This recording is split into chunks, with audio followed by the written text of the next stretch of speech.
یوه لویه ستونزه په دې هېواد کې چې ده چې هنوز هم 8 میلیون از ما اوس هموطنان د سواد له نعمت څخه محروم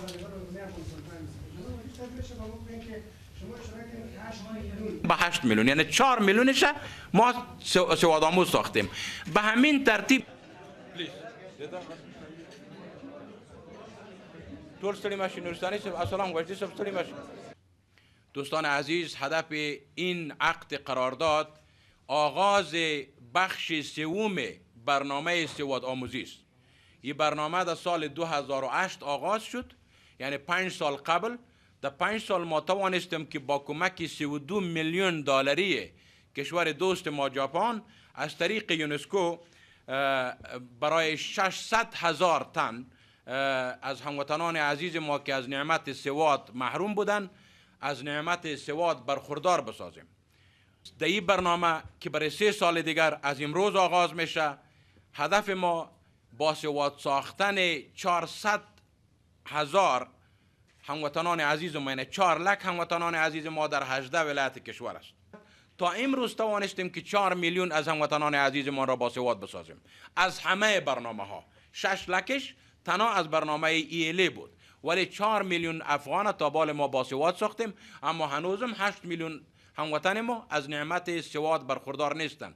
تلاش ما است که خدا خواسته باشد در 7 سال آینده سطح سواد آموزی را حداقل به 60% برسانیم. حداقل. باز بخیر به اوجا که رسیدیم، برنامه های دیگری را برا می اندازیم که در وطن ما در 10 سال آینده انسان به سواد نماند، همه با سواد شود. سومین بار است که این پروگرام 20 میلیون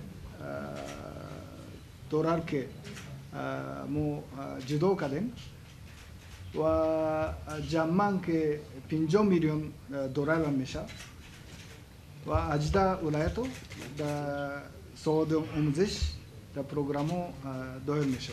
Really, this has been an important effort. I think also for UNESCO globally, this is one of the largest programs we have.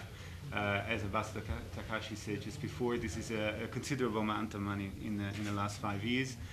But what I'm pleased of is that actually this is a successful program. The numbers by themselves speak as well. By the end of this phase, we will have reached probably 10 or 15% of illiterate people of this country, depending on where we put the figures of illiteracy.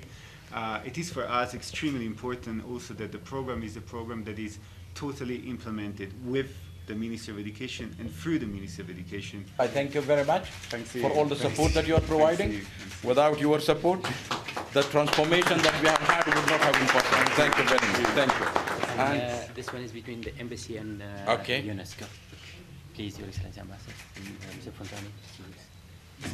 Thanks very much. Thank you again. Thanks. Thank you. Ambassador, thank you very much. Thank you, my friend. Thank you for all what you're doing. This is you, and this is me. So now we can take some questions.